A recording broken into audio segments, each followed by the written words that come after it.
Hello, everyone. Welcome to the Modern Customer Podcast. I'm your host, Blake Morgan. Of course, I'm not your host, Blake Morgan. I am Blake's husband, Jacob Morgan. I tried to do my best Blake Morgan impersonation, but probably all of you usually listening to Blake's podcast can tell that I probably didn't do a very good job.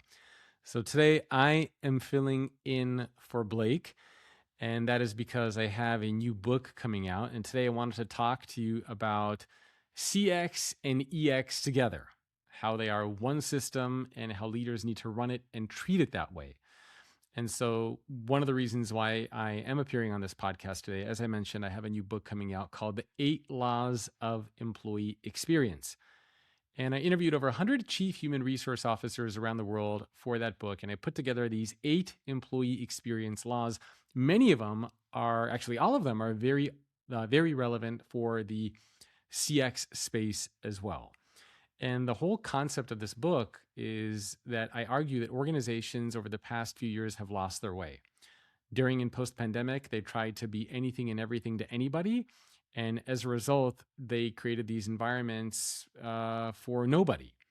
And how do we get back to basics, the core fundamentals of work, the mutually beneficial value exchange, which is what work is all about? And that's what these 8 laws focus on. I bring a futurist lens and a futurist perspective to it to look at not just where things are now, but where they're going over the next 5 to 10 years. So if you're interested in learning more about the book, I hope you'll consider grabbing a copy for yourself and for your teams.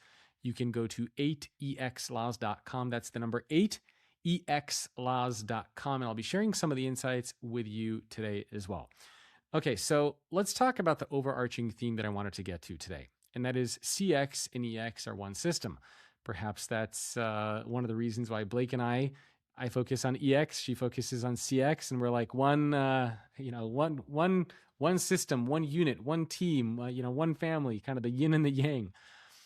And it's funny because most organizations talk about customer experience and employee experience like they're totally 2 different worlds. You usually have a CXO and you have the CHRO, and rarely do those 2 leaders speak. Rarely do they spend time with each other. And CX, of course, sits on one side of the house, and EX sits on the other side of the house, and they each build their own strategies. They each run their own surveys. They each have their own dashboards, and they act as if the other side doesn't exist. But the truth is that customers and employees experience the same organization, just from different angles. One experiences it internally and one experiences it externally, but it's the same company. It's the same values, the same culture, the same leaders, the same systems. And so your customers don't just experience your brand, they also experience your processes, they experience your policies, they experience your technology, they experience your leadership decisions. And even if they don't know it, it's embedded into every customer interaction that you have with the outside world. And the only way that shows up, the only way that any of that shows up is through people who are actually doing the work. And it's not a new idea. Harvard Business Review wrote about this, I think, in the 1990s. It was an article called Service Profit Chain. And the idea was that internal service quality drives employee satisfaction and loyalty. And again, this is a concept from over 30, 35 years ago. And it's that employee satisfaction which drives the customer satisfaction and customer loyalty. And that in turn drives profit, and that in turn drives growth. So it's the same loop that we keep rediscovering every decade. And there's always this debate, do we put employees first or do we put customers first? Now, of course, I would argue that we put employees first, customers second. Some people would say customers first, employees second. Others would say, well, do both at the same time, which, never really works and is not possible. So again, as we go through this, you'll see the really strong connection that those 2 have. And the reason that I'm bringing this up now is because we're in a moment where both experiences are actually cracking and breaking and are just not doing well. Gallup has reported consistently over the past few years that employee engagement scores are plummeting. They're falling across the board. similarly, we can all feel and experience that customer experience scores are low across the board. And not just experience, but they actually are, I think, at all-time lows. And you can just feel it when you go to a restaurant, when you have a handyman or a plumber or somebody come to your house, or an electrician, when you go check in for a flight, when you go to a hotel, you just kind of feel like service is worse. People don't care anymore. They're just kind of like, here's your food, check in for your flight. Like, nobody cares anymore. And we can all feel and experience that. If you're being honest with yourself, you can see it, you can experience it, you can feel it. And so today I want to anchor a couple ideas of this merging of EX and CX from my new book. I just want to talk about a couple laws today. There's 8 in the book. I'm not going to get to all 8 today, but I do want to talk about a few of them. One is called Decode the Human Signal. One is called Act with Empathetic Excellence. Another law is Culture is the Operating System. And the 4th law, Technology amplifies humanity. So I want to get through those 4 laws today and kind of unpack what they mean, how they work, and how they kind of connect EX and CX together. So let's start off with what CX can teach EX. So what can customer experience professionals teach employee experience professionals? Because I think this is also very relevant. And if you're in CX, you should be going to your HR teams, your employee experience teams, and say, hey, here's what we're doing here. Maybe you can learn from this. And so CX, I think, is really trained to live in the world of reality. It doesn't matter how good your mission statement is. It doesn't matter how passionate the frontline employees are. But at the end of the day, the customer either got what they needed or they didn't get what they needed. And trust is either increased or it's not. The experience either reduced friction or it didn't. There's no kind of middle ground there, right? You live in the world of reality. And employee experience, that world oftentimes gets trapped in sentiment. We measure feelings, we measure happiness, we measure engagement, we measure perceptions. And those things matter, but oftentimes what gets missed is the so what. And you might not realize it, but a lot of your peers in HR are now getting a lot of pressure put on them to try to explain and answer the so what. Our engagement scores are 92%, and so what? And so this is where this idea of decoding the human signal comes to play. This is the idea of knowing your people both on a human level and on a technology level through things like surveys and things of that nature. And so a couple of questions that are important. Do people escalate issues early or do they hide them? Do managers coach or do they avoid? Do employees feel like they can tell the truth? And do teams collaborate or are they protecting their territory, their turf? And it's interesting because CX teams already know how to map the moments of truth. And EX teams, I think, could do a lot by stealing that concept and mapping their moments of truth internally when it comes to employees. Now, imagine treating employee experience the same way that you treat a customer experience. Instead of engagement survey season, you look at the employee journey. You would identify the moments that disproportionately shape trust, things like onboarding or the first 90 days, performance conversations, promotions, one-on-ones, workload spikes, recognition, all those different types of things. And then you'd measure not just how employees felt in that moment, but whether those moments actually increased clarity, whether those moments created a sense of ownership, whether those moments actually increased capability. We don't do that. We just measure, how was your first 90 days? Was it good? Was it not good? How was your one-on-one experience with your leader? Was it great? Was it not great? At the end of the day, who cares? That's not the right metric.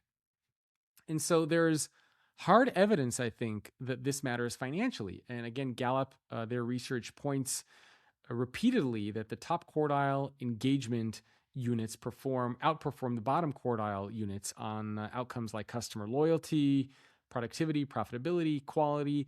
Even when I wrote my first book, The Employee Experience Advantage in 2017, I found that organizations that really excelled when it came to employee experience had higher revenue per employee, profit per employee. They were more productive. They did more with less. So there was a lot of ROI there. And so you don't need to debate whether employee experience is quote unquote soft. It has hard outcomes, and those are the outcomes that employee experience professionals can learn from the customer experience professionals. So a couple of things to consider, and this is where you CX professionals can really help your EX counterparts. Help them pick 5 internal moments of truth and measure them as if they were CX professionals. Measuring like service recovery, speed, clarity, resolution, trust. The way that you measure customer experience help your EX counterparts, your HR counterparts, measure employee experience the same way that you measure CX. Number 2, for EX leaders, they need to stop reporting only on sentiment. They need to report on behavioral outcomes. And again, this is where you CX leaders can really play a major role. Turnover, internal talent mobility, absenteeism, escalations. In the CX world, you have a lot of really interesting metrics that you can pay attention to with data to help determine whether you're doing a good job or not. And I think there's a lot that you can kind of coach and advise and mentor your counterparts on the HR side. So last thing for CX leaders, share your playbook. Share your playbook with your counterparts. Share your root cause analysis, how you go from complaint themes to process changes. Share what that escalation looks like, how you map all that out. Share that with your HR counterparts. Second, what can EX teach CX? And here too, there's a very important relationship, which is around systems and not scripts. And it's important to flip this around because you CX professionals also have a little bit of a blind spot. Now, CX is often really excellent at redesigning touch points, but you are weak at confronting systems underneath them. So a customer has a bad experience and the organization responds with something like, let's retrain the front line. Let's update the script. Let's add a new policy. But most CX failures are not frontline failures. They are system failures.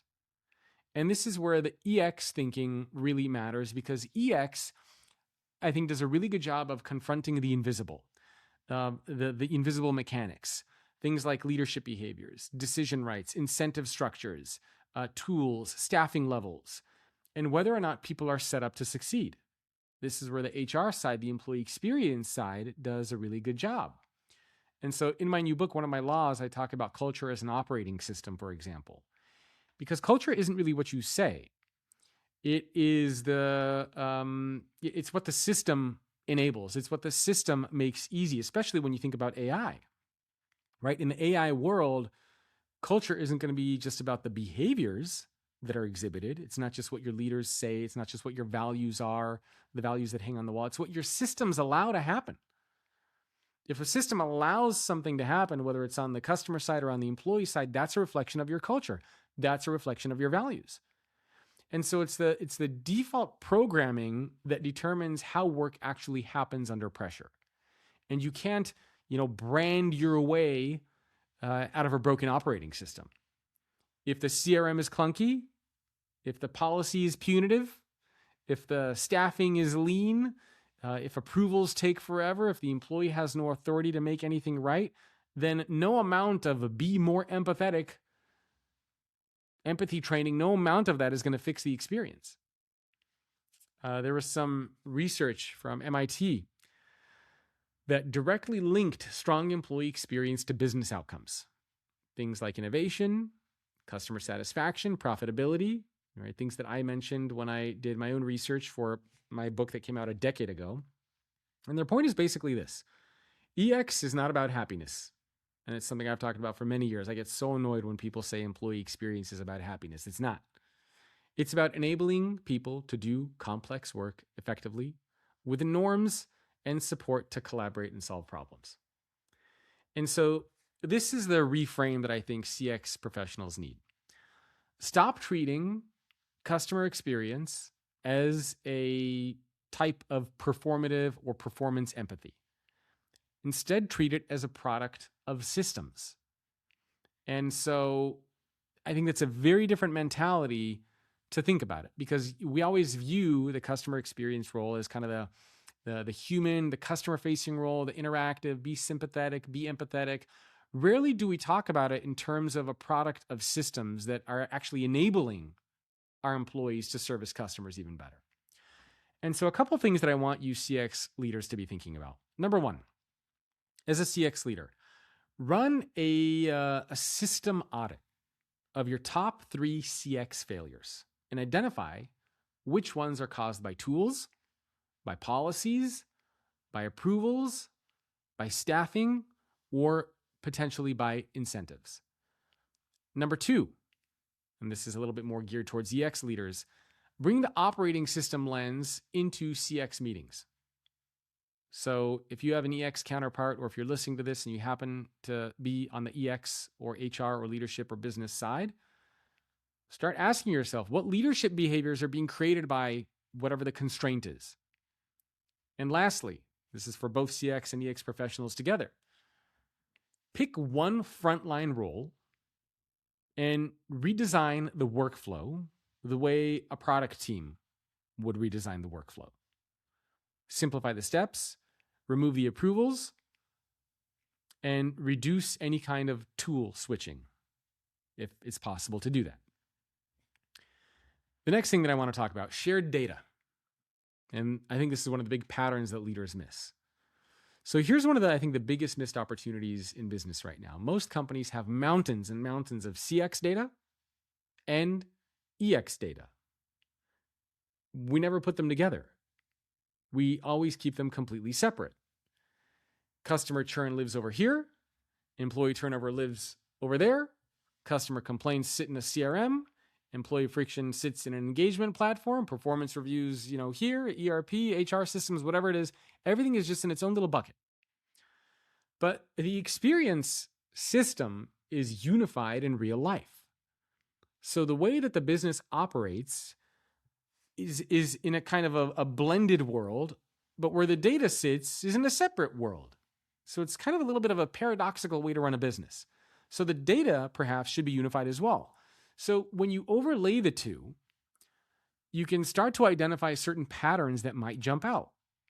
So high employee turnover, for example, plus a falling CSAT score can usually mean that the customer is feeling instability, inconsistency, lack of experience. High complaint volume plus high absenteeism often signals chronic overload, fatigue, burnout. Great CX scores plus employee burnout is perhaps the most dangerous pattern of all. It looks like success, but it's actually the hero culture. This is where experience is being carried by a few exhausted people until the system collapses. Now, these are just examples of things that you might learn if you start to look at and combine the data sets together. But nobody ever does that, so you're not going to spot these patterns. Very few, actually, I can't think of any organizations off the top of my head that are merging these two different data sets together to try to draw conclusions, look for patterns, spot trends, and make changes to systems based on the overlaying of these two different pieces of two different data sets. And I think this is where the service profit chain is still very relevant. It's not just a theory, it's a reminder that when these outcomes are mutually reinforcing, which is the ideal scenario that you want to have, that satisfied employees drive satisfied customers. And satisfied customers make work less miserable for employees. I think Forrester, they've done some research on this as well, and they've been pretty explicit about the need to connect EX and CX as a deliberate strategy, not just as kind of a vague aspiration where you build feedback loops, where employee insight and enablement drive customer trust and outcomes. So that's kind of the ideal that you want to get to. You want to be able to connect those two things and understand how everything that's happening on the employee side is impacting the customer side. Think about kind of like an infinity loop that goes back and forth, always, constantly. So a couple of action items and for you, some things for you to think about. Create a single experience review where your CX teams and your EX teams metrics are reviewed together on a monthly basis. So take your CXO, take your CHRO, and every month, or your teams, better yet, not just the top executives, bring the teams together and review these two different metrics in a meeting once a month. Have conversations about it. See what you can learn. See what patterns are emerging. Second, Build an experience heat map where you overlay certain things. So maybe you overlay turnover with churn, with complaint themes, with escalations, with employee friction points, and see where you have any types of overlap with these heat maps. And another one, identify one region, one team, one store where both metrics are doing strong, and treat it like a case study. What system did they build that others did not? And again, pick one, see what you can figure out. Next thing that I want to talk about. This is the idea of empathetic excellence. This might make some people uncomfortable. That's okay. I think this is the part that tends to separate real leaders from kind of slogan repeaters, so to speak. And both EX and CX, I think, fall for this. In fact, the entire organization falls for this. Organizations typically confuse empathy with avoiding standards. Now, empathy is important, but empathy without accountability and empathy without responsibility is just an expensive investment into nothingness. CX has struggled for years with this mentality of the customer is always right. And we get a little bit of a hangover from that phrase and that mentality, right? And so what ends up happening is you get frontline employees who can potentially become emotionally abused over time. They're expected to kind of smile through it, and then they get blamed when they burn out. And EX has struggled with the opposite side of this. Organizations swing so far into perks and comfort that they create entitlement cultures where accountability is seen as a form of aggression and standards are seen as being unfair. And I've seen this countless times, and many of the CHROs I interviewed in my new book have shared stories about this. And this is why the idea of act with empathetic excellence matters. And it's a phrase that sounds simple, but it's one of the hardest things to practice. And it's about three important things: competence, merit, and empathy. Competence is about your abilities, your skills, your ability to do a good job. Being competent at your job, right? That should be the number one thing that everybody cares about. Can you do your job? Can you do a good job? Merit is how you get rewarded for doing a good job. The benefits, your compensation, your bonuses, all that sort of stuff. And empathy is being able to see the big picture. What are the challenges that you had to overcome? Did you have to go above and beyond at certain points to be able to get to where you are? And this whole concept is not about lowering the bar. It is about keeping the bar high and giving people the opportunity to rise to meet the bar. And that's a very big distinction, because we can all agree, and hopefully you agree. If not, you can email me on this, jacob@thefutureorganization.com. During and post-pandemic, the bar was lowered. It was lowered across the board. Standards were lowered. Empathy was over-indexed on, and we forgot about accountability and responsibility and performance and what the purpose of work is all about.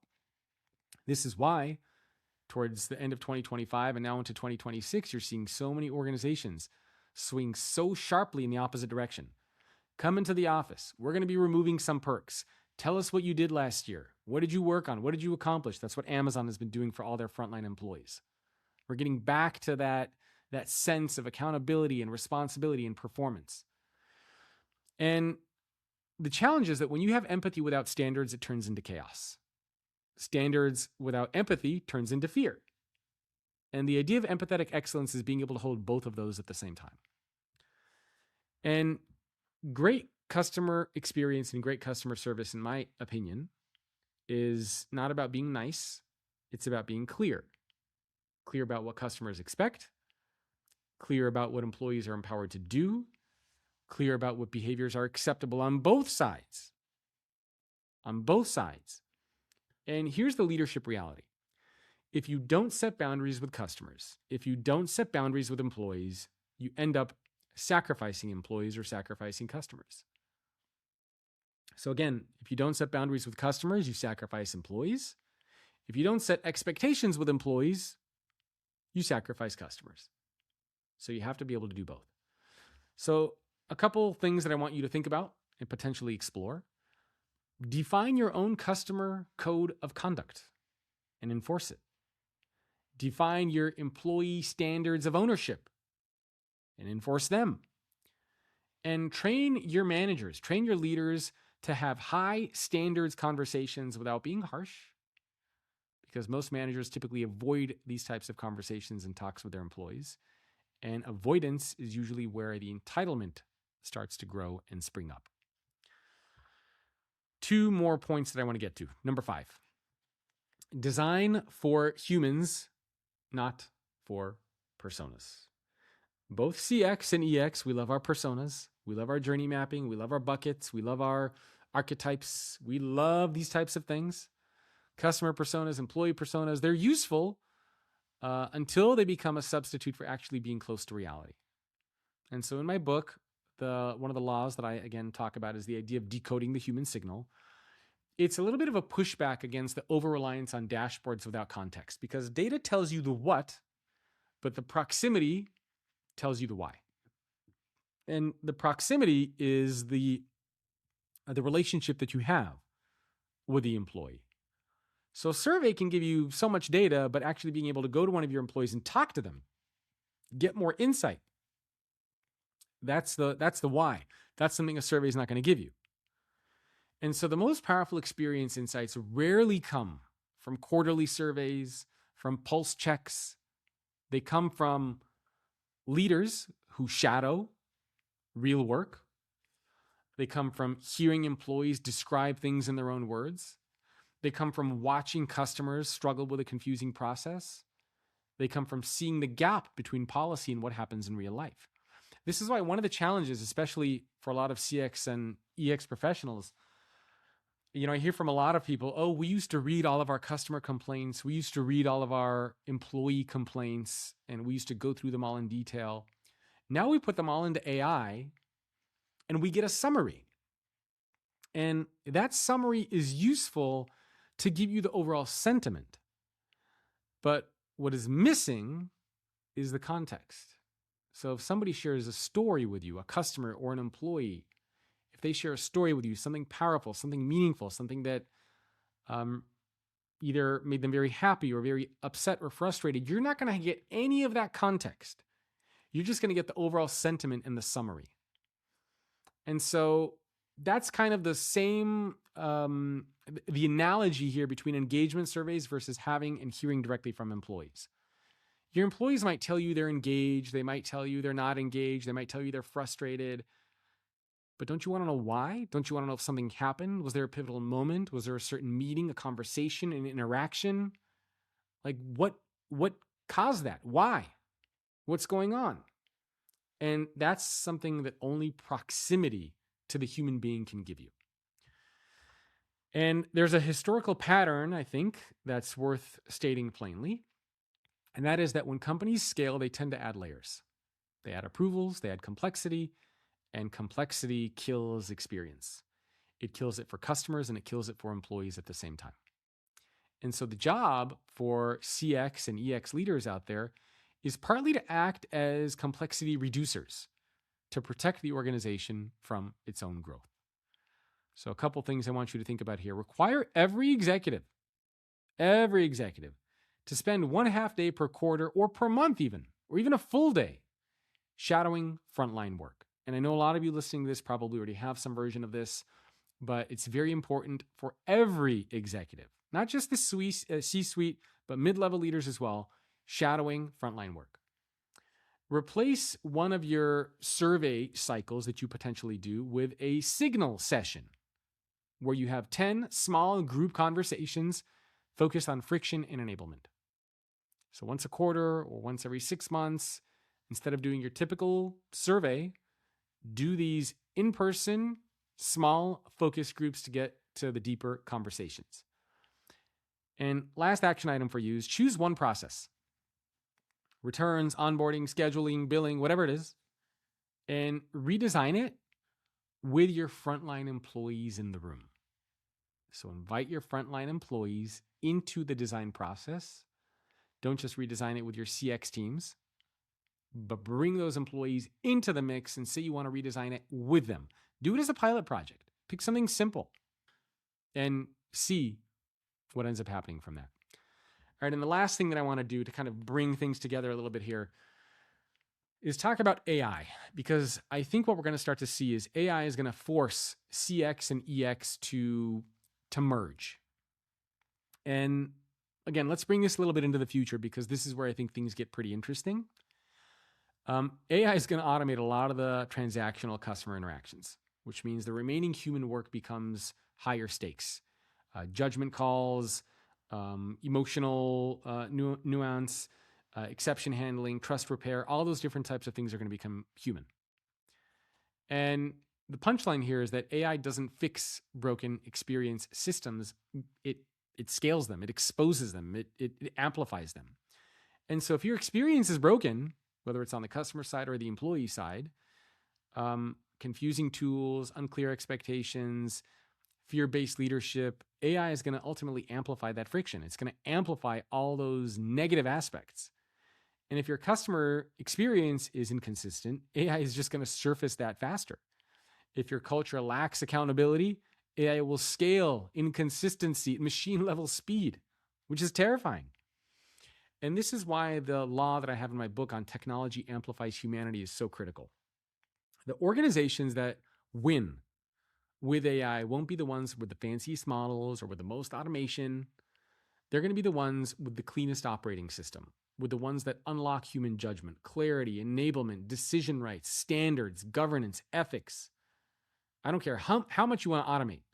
I don't care how many AI tools you want to throw into the mix. If you don't change the core elements, the foundation of how work gets done, these AI systems are going to do far more harm to your organization than good. And that brings us back to the idea of where we started. CX and EX, it's very hard to imagine them staying as separate strategies in an AI-driven organization. They become one strategy, building a system where humans and technology can deliver trust at scale. And so when I talk about them merging, there are a lot of different ways that you can think about this merging happen.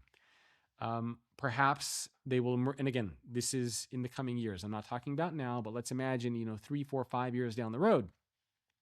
You can imagine a situation where CX and EX merge into a broader experience team. Or another type of merging can be where maybe the teams remain separate, but the data merges. The data becomes something that both teams can have access to. The dashboards are accessed to by both. We see more of a merging in terms of how the teams work, how the data is shared, how things are created. And so you can keep the teams separate, but kind of merge as far as how work gets done.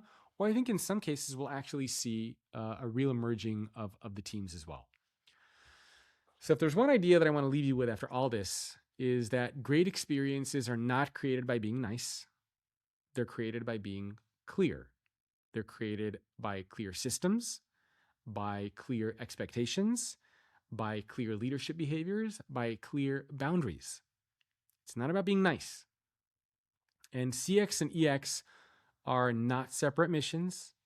They're one operating system. There's a lot that both functions can learn from the other. And I think the organizations that really understand this will build something that most competitors are not able to build. And that is going to be trust, and it's going to be judgment. And this is trust and judgment, both internally and both externally as well. So I hope you enjoyed my takeover of my wife's podcast, The Modern Customer. I hope you'll consider grabbing a copy of my book. It's the number 8exlaws.com. That's the number 8exlaws.com. And if you have questions, comments, disagreements, you can email me, jacob@thefutureorganization.com. You can also listen to my podcast. It is called Future Ready Leadership. It's on Apple Podcasts and pretty much wherever you can find a Blake. I'm somewhere floating around in the background. And similarly, wherever you see any of my content, you see Blake and I sharing each other's stuff. So thanks for tuning in, for listening. If you enjoyed this episode, please rate and review my wife's podcast. She tries very, very hard to deliver a great podcast. It'll take you just a couple seconds. Open up your Apple Podcasts or your Spotify app and just leave her a very quick rating and review on there. She'll appreciate it. I'll appreciate it. And I hope you enjoyed this episode. Blake will be back with her regularly scheduled program very soon. Have a wonderful day. And I'll see you on my podcast. And Blake will see you back on hers. Bye-bye. Thanks for watching. Please don't forget to like or subscribe and follow my social content on other platforms where I post content daily, including X, Instagram, LinkedIn, TikTok, and more.